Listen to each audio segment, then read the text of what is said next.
Joeli. I am a transformational life coach. I currently live in Nottingham, England, where we are enjoying some lovely sunny weather. I have been coaching officially for about a year and a half, but I feel like my journey probably started a little bit before that. And I mainly work with creative freelancers, I guess you could call them, people in the creative space who want to push themselves beyond maybe what they think they're capable of.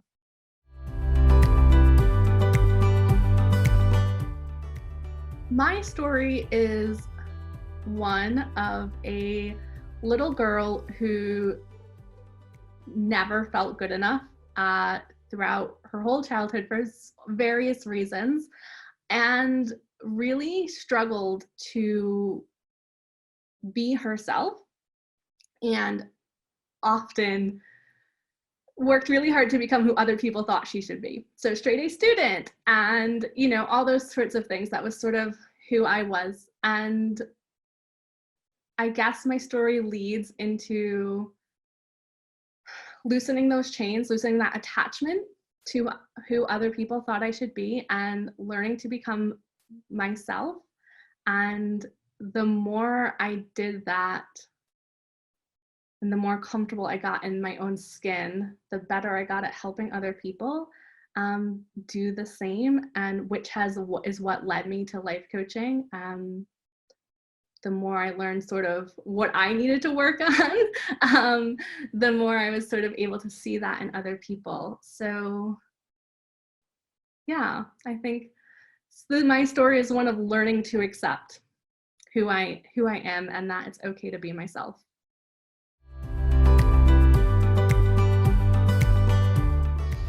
I started as an entrepreneur straight out of university, which was about 15 years ago now. And I started teaching people how to become a tech editor for knitting patterns, which was something I had done sort of freelance myself and got a lot of questions about, oh, what is tech editing? So I would teach that. And then I would teach them how to get clients. And then we would learn about Instagram marketing and newsletter marketing. And the more we got into our marketing message and what's our ideal client, I began to realize that the more knowledge I gave them, the more they were coming up with blocks about why they couldn't proceed and get clients. So it would come up, oh, I don't want to be salesy, I don't want to be this. And from doing my own personal development work, I began to hear their limiting beliefs coming through, but I didn't know how to address them. So I started just Googling all sorts of business or therapist for business. I was like, what are these words? How do I help people with mindset? And through some luck, I stumbled across the ICF and began to look into that, and then found my way to CoachingEDU. And as soon as I was looking through the curriculums of what you guys taught, I was like, this is the thing that I need to help my clients get to where they want to go. So it's always been this one journey of I help women who want to start their own businesses. And I just kept giving them the tools that they needed. They'd ask me a question, be like, okay, we'll do this. And so, yeah, it led me down to this path of life coaching, and I couldn't be happier with where I've ended up.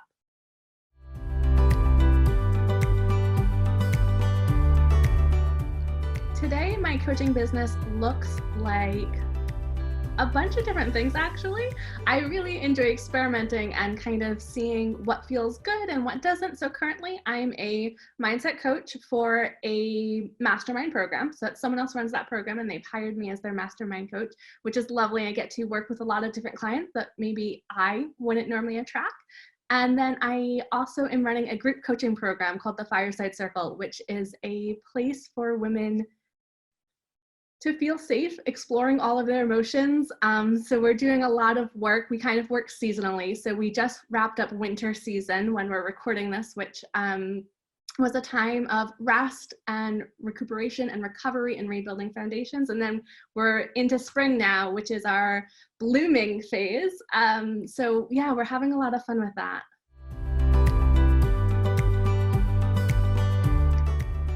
Yeah, this is such a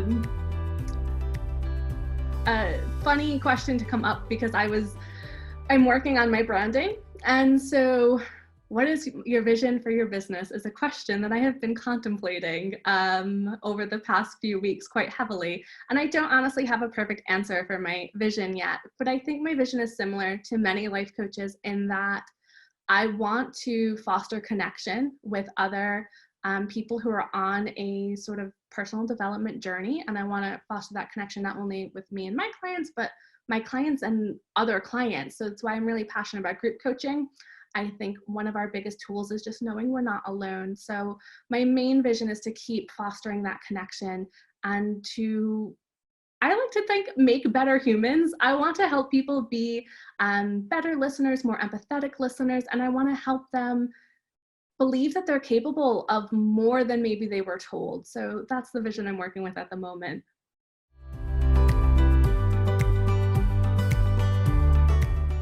To not be afraid to take risks. I think when I was younger, I was very certain that there was only one path for me, and success was fit neatly in a box. And, you know, that box included certain things that maybe you might have, a house, a mortgage, a family, a kids. That was my box of success. It was a corporate job, a 9-to-5 job. And it took me a while to learn that success can be outside of that box, that I could smash the box, that I could pick a different box, I could do whatever I wanted. I didn't have to live with that one box, but it required me to take a lot of what felt like risks along the way. And so if I could give young people any advice, I guess it would be that it's look at the box that you're carrying that you think success is and actually see if that resonates with you. And if it doesn't, chuck it away and pick a new box. For me, coaching means connection. It's listening, it's holding space for your client and for what they're going through, to build connection, trust, empathy, and to be with them on the journey that they're going on. Coaching has honestly hugely impacted my life. Before I started coaching, I considered myself a self-development junkie. I would read all the books and, you know, always trying to improve myself. But what I realized through my coaching journey is that I was very much looking for external answers about what I should do to be successful, what I should do to improve, who I should be, habits I should create. I was always looking for outside answers because I didn't trust that I had the answers. I had no concept of listening to my own intuition, and I was massively afraid to be uncomfortable. I was massively afraid to mess up. And one of the main things that I learned on the coaching journey was that I can trust myself. And by doing that, by learning, one, that I could trust myself, and two, that I could trust myself in uncomfortable situations, it allowed me to take risks in my life. And sometimes those risks look like having uncomfortable conversations with loved ones so you can have a better relationship, or sometimes end a relationship. It looked like saying yes to opportunities that I wouldn't have said yes to before because I would have been scared. Well, what if I do an interview and I mess up? What if I don't know what to say? I just didn't believe that I could handle tough situations. And that was honestly the main thing I took away from coaching. And it's completely transformed my business, my relationships, and just, yeah, honestly, my life in general.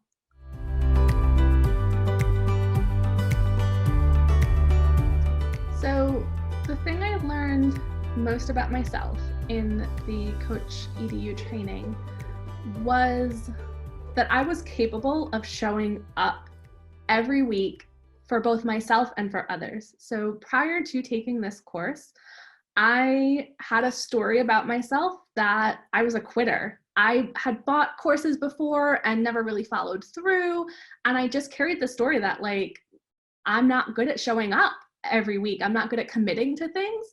And I was so proud of myself because I didn't miss a single class over the 6 months. I was so hugely committed to, I'm going to show up every week. And I did it. And I got to the end and I was like, oh, I can't carry that story anymore that I'm a quitter, because 6 months every week for 2 hours is no small feat. And I was like, you did that. So that was honestly one of the biggest things I learned about myself.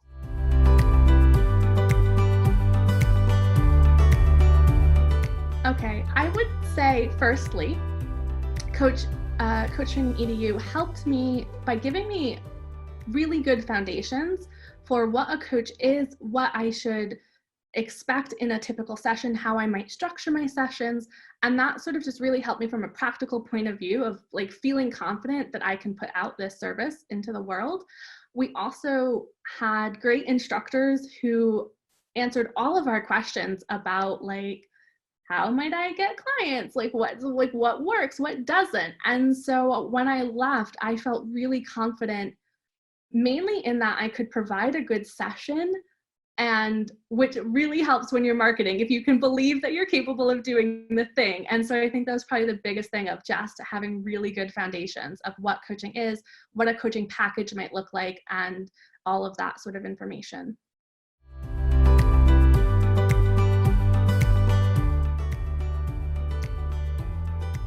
This is an interesting question for me, because there's an answer that I feel like I should. Like when I hear this question, I create all these stories of, oh, I should have this great influence.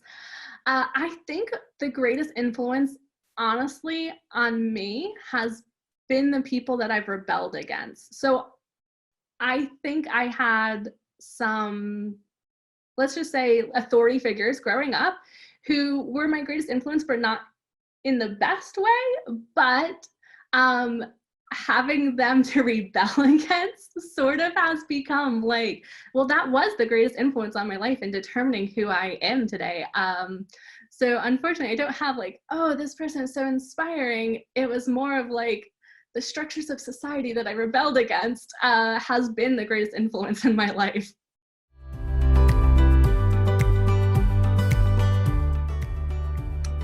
So I actually had amazing teachers growing up. I was very fortunate that I liked school. And so I had a lot of connection with a number of my teachers. But what was interesting when I was reflecting on this question was I had one teacher who was my calculus teacher in high school. So it was my senior year of high school, and his name was Mr. I'm gonna mess it up. His name was Mr. Capalbo. And I was a very academic student who was going to be an astrophysicist. So I was very nerdy about math and science. And I remember him telling me as we got near graduation, he said, "Joeli, I really think you're going to be a teacher." And I was like, "No, like I'm not." He's like, "I see something in you. I really think you're going to be a teacher." And the reason why I mention this story is because I think he was one of the few teachers who actually saw who I was and possibly who I wanted to be, but didn't feel like I could. I'm good at maths. I have to go down to academics. And in an odd way, his words have always given me permission to be like, no, I actually do love teaching. And I consider part of coaching to be education, to be that teacher, to be a leader in that sense. And so I think, yeah, he is definitely the teacher whose words, that was 2004, so 16 years ago. I'll never forget him telling me that.